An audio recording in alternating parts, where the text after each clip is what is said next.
Act 1. The Great Renunciation. In the 6th century before the Common Era, a philosophy was born in these foothills. Born into royalty, a young prince lived shielded within these high, sheltering walls. Every desire was met, every hardship hidden by a father's protective hand. But curiosity eventually drew the seeker beyond the boundaries of his gilded cage. The sight of a withered man shattered the illusion of eternal youth.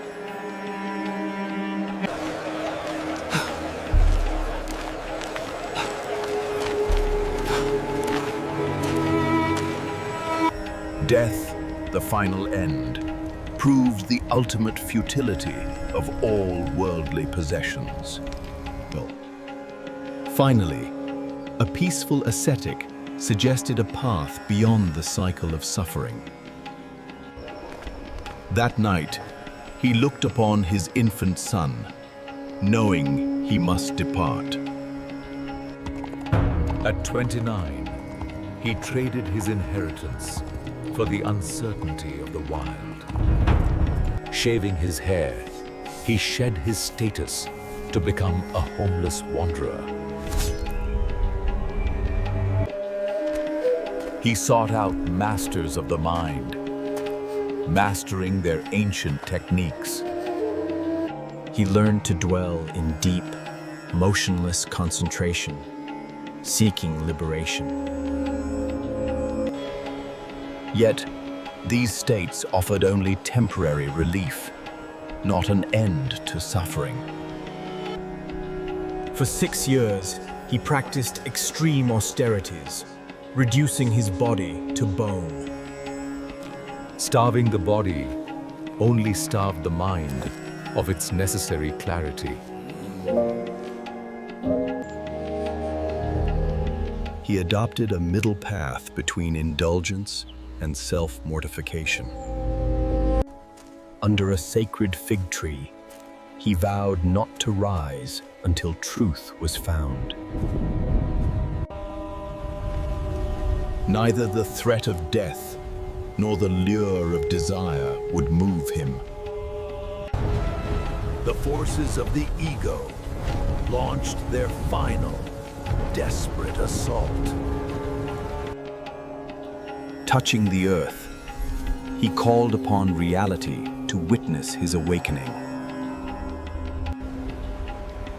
He beheld the vast chain of his past existences through aeons of time.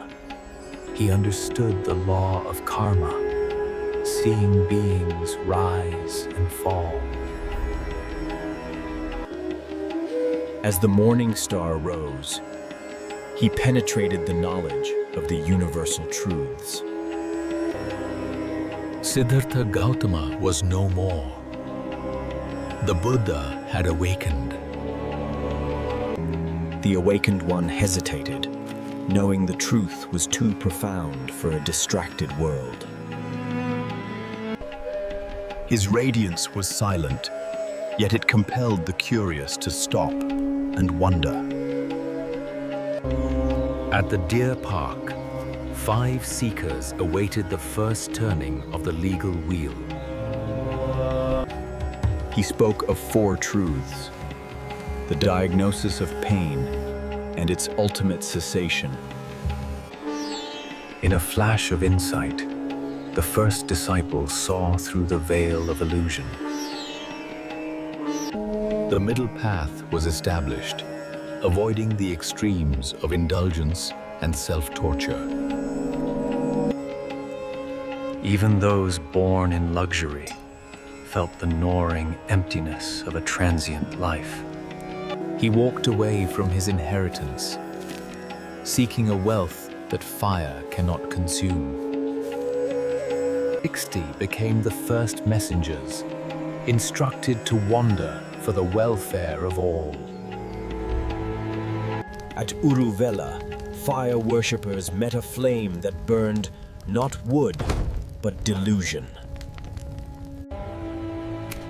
500 followed their masters into the stream of a new discipline.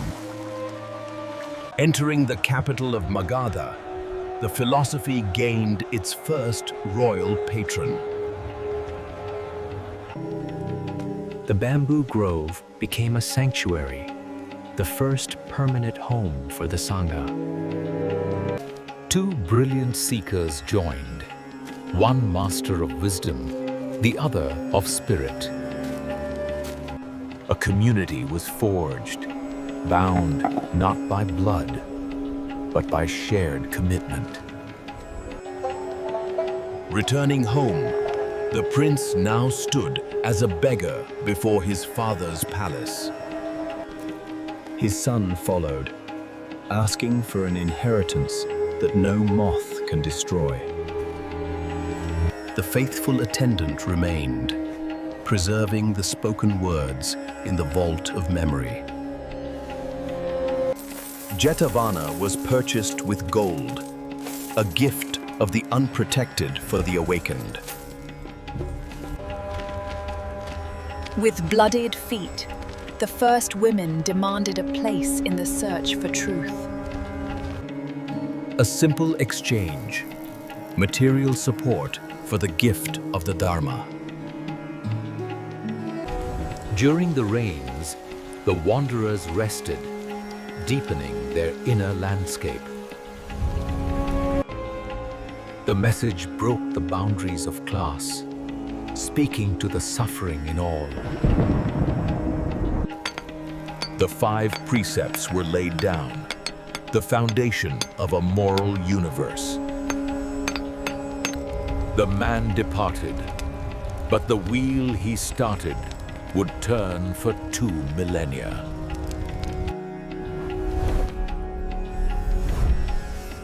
Act 2. The Emperor's Edict. The Nālandā dynasty fell, making way for a ruler whose name meant without sorrow. A ruthless prince, he secured his throne through fire and the edge of a sword. In the carnage of Kalinga, 100,000 perished, leaving the river stained red. The weight of conquest became a heavy thought, birthing a profound and bitter remorse. Turning to the Sangha, the emperor undertook the faith with a fierce and new devotion. He commanded the Dhamma be etched into the very bones of the earth. Non-violence became state policy, a law of compassion for all living beings. At the Third Council, 1,000 arhats gathered to stabilize the drifting doctrine. Points of controversy were debated, and the Kapilavastu was spoken to refute false views.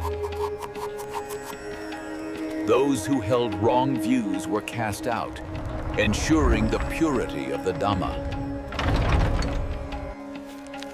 The Vibhajyavadin tradition was affirmed, the foundation of the Pāli canon.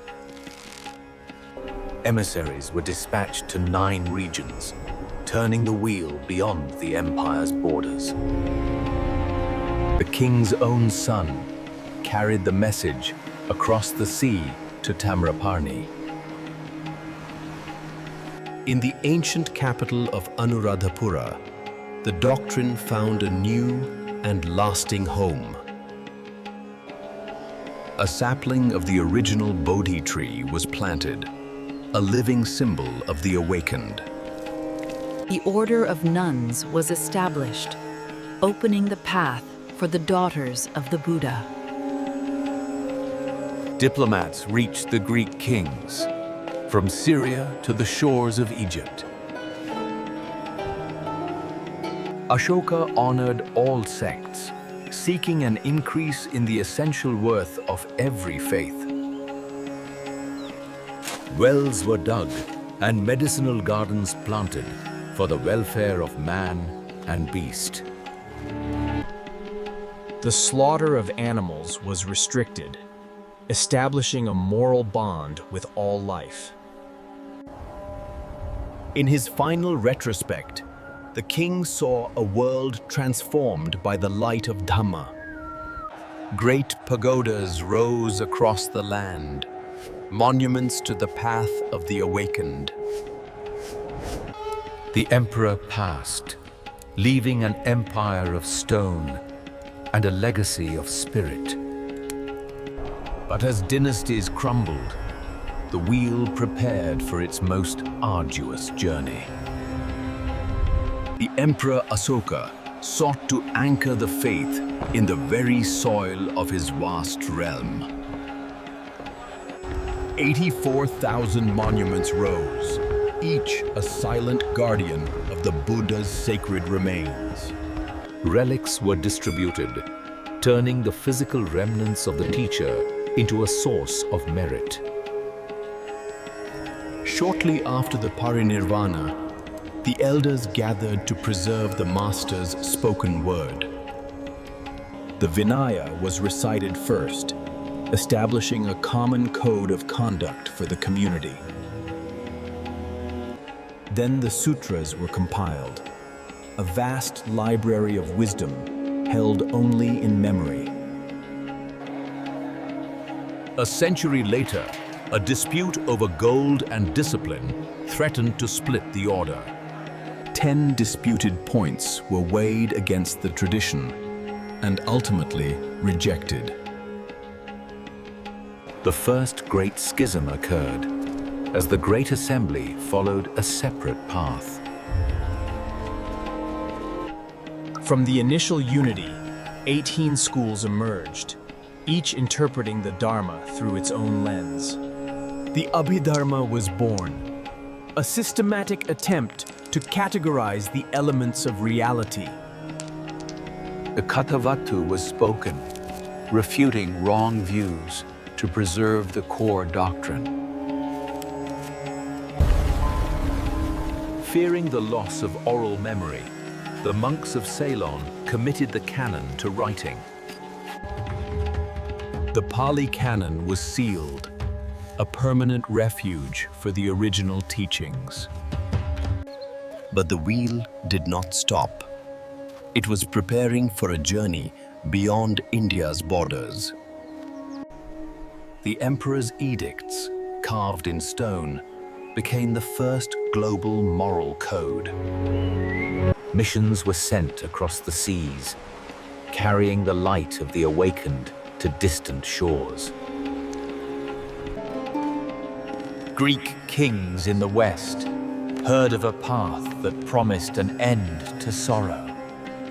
Hospitals and gardens were established, reflecting the Buddha's compassion for all living things. The empire of the sword had become an empire of the spirit. Hidden in the hills, monastic life deepened and gave rise to art and devotion. Stories of the Buddha's past lives were visualized, teaching virtue to the unlettered masses.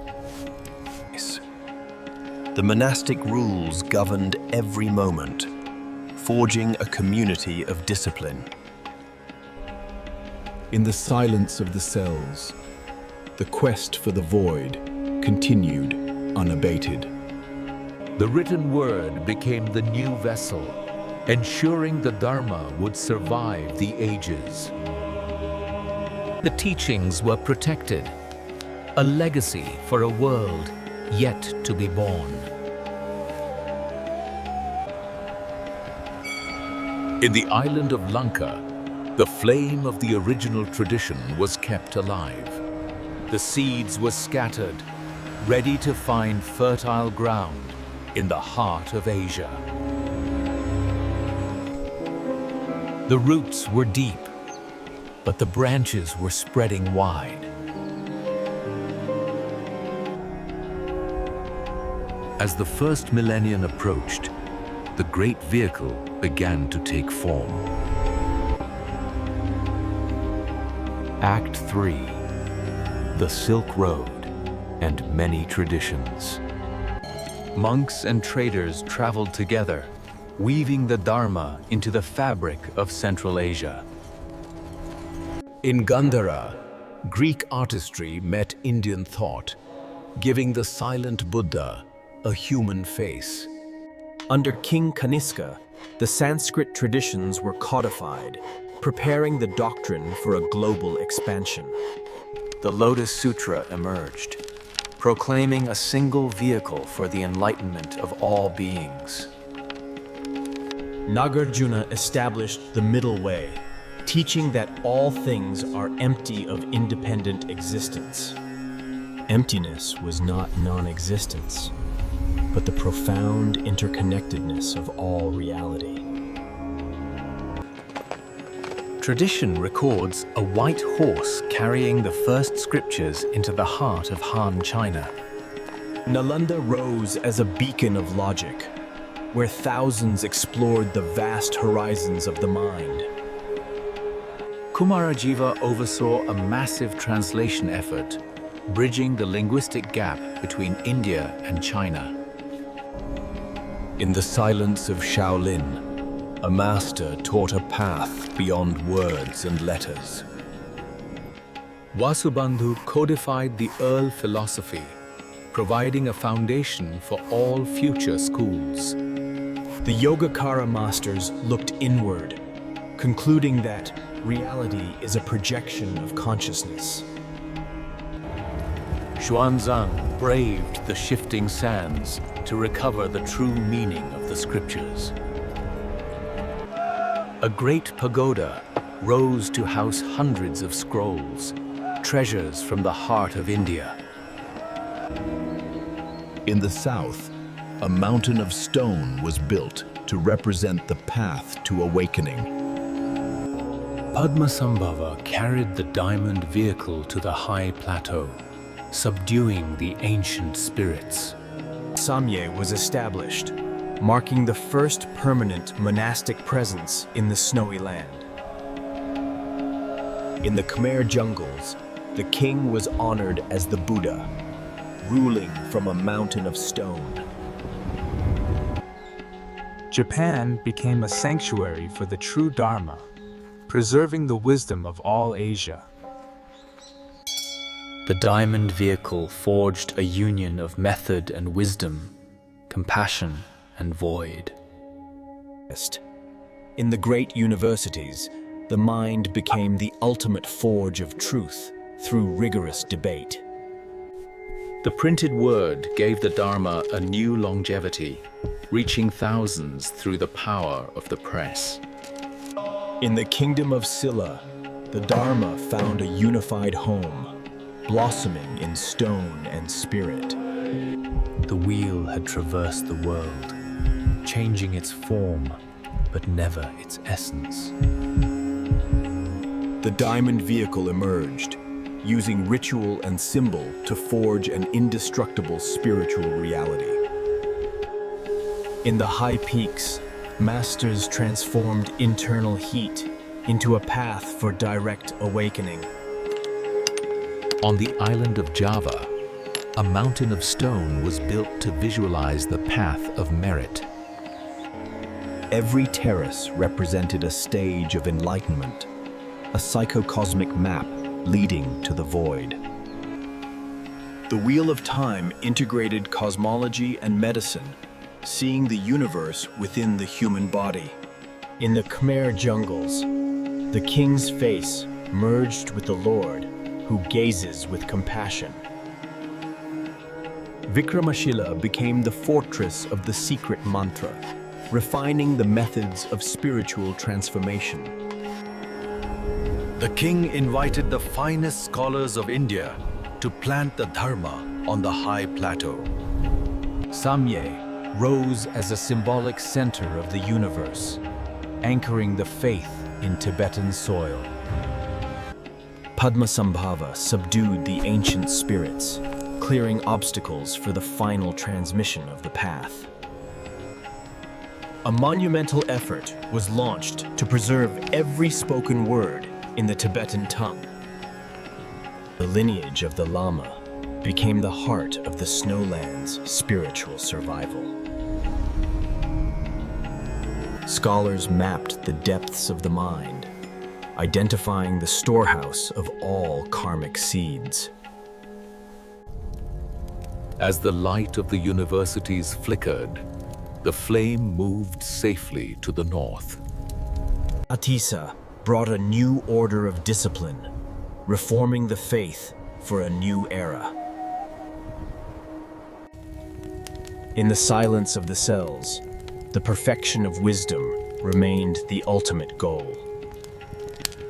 The Kadampa school was born, focusing on the steps of the graduated path.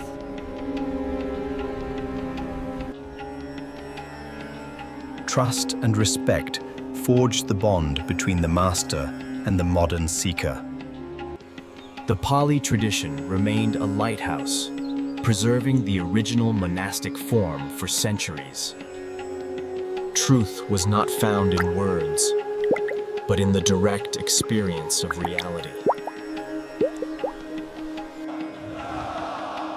Logic was the weapon used to clear the mind of all conceptual distortions. Enlightenment was not a distance to travel, but a veil to be removed. The teachings were no longer Indian. They had become the soul of all Asia. A simple line contained the infinite, a truth that transcended the written word. The wheel had traversed the world, changing its form, but never its essence.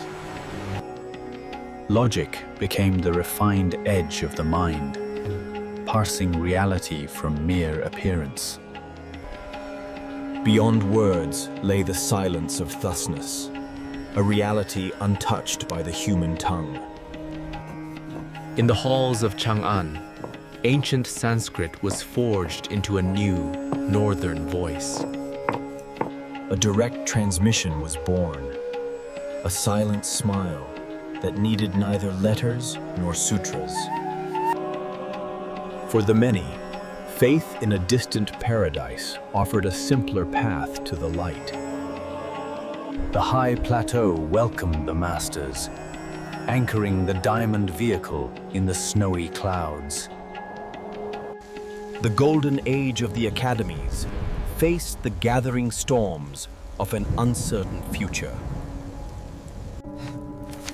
As libraries burned, the silent guardians carried the flame into the mountains.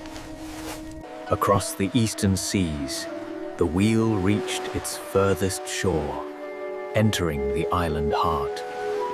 One teacher, many traditions. The wheel turned, diverse in form, but unified in essence. Act 4. The Endless Wheel. As political tides shifted, the great sanctuaries of learning stood on the precipice of ruin. The libraries of Nālandā burned for months, turning centuries of wisdom into drifting ash. Monasteries were leveled, and the institutional heart of the faith ceased to beat in India. The surviving guardians fled to the north, carrying the living flame into the high clouds. In the safety of the plateau, the lost Indian heritage was meticulously preserved. In Southeast Asia, the original traditions flourished, anchored by the devotion of kings and peasants. A Victorian poet's words introduced the West to the serene figure of the Buddha. A new global identity emerged, signaled by a flag of 5 sacred colors. The holy sites of the past were reclaimed, a revival born from the heart of exile. For the first time, the Dharma spoke to a modern, global assembly. In the land of its birth, the faith returned, as a movement of liberation. A final exodus brought the ancient secrets of the plateau to a waiting world. The search for meaning drew a new generation toward the silence of the wall. A flame of protest became a symbol of nonviolence in a world of war. Modern science began to explore the measurable power of a focused mind. Compassion was recognized as a political force for peace on the world stage. Ancient techniques met digital scrutiny, confirming the plasticity of human consciousness. The vow to save all beings took the form of global humanitarian action. Compassion transcended borders, becoming a universal language of care. One teacher, many traditions, now a global refuge for the human spirit. The Dharma entered the digital age, accessible to any seeker, anywhere. In the heart of the modern world, the wheel continues its silent rotation. Every act of awareness creates a ripple that touches the entire universe.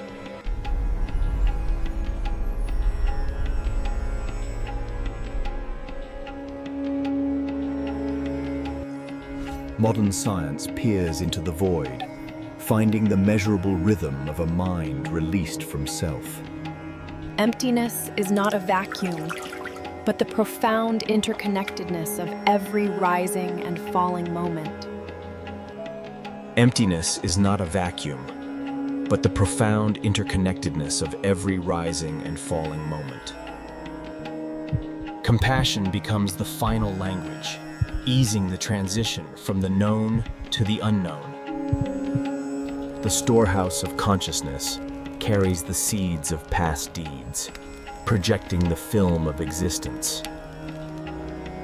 The monastery has moved into the streets, finding peace in the heart of urban chaos.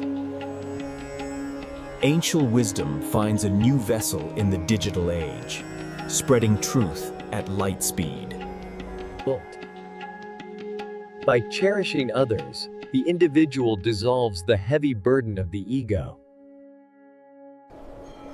Enlightenment is the recognition of what has always been pure, beneath the adventitious stains. The diagnostic of the Four Truths now guides the healing of the modern psyche. The wheel turns on, fueled by ancient commitment and modern necessity. A new generation learns the art of stillness, planting seeds of future peace. The simple bowl remains, a symbol of the humility that defines the path. Nonviolence extends to the earth itself as the vow to protect all life deepens. The lost fragments are reunited by technology, ensuring the survival of the master's image. In a global net, every action resonates, reflecting the unity of the entire universe. Beyond the cycles of history, the mind seeks the unconditioned state of peace. Many traditions, one teacher. The wheel turns, offering refuge to a searching world. The circle is complete, representing the wholeness of the mind that knows itself. Solitude becomes a bridge, as the internal search yields external compassion. The path is found in every moment, in every act of healing care. Everything is in flux, yet everything is exactly where it needs to be. The vision of nonviolence becomes a political ideal, a hope for a shared future. Within the heart of every being lies the indestructible seed of awakening. One act of awareness creates a ripple that touches the entire cosmos. The wheel continues its silent rotation, an endless cycle of potential and peace. From Pāli roots to Zen flowers, the essence of one teacher binds a global family. In the steel canyons of the modern age, the quest for silence remains unchanged. Science now maps the path, confirming the mind's power to rewrite its own nature.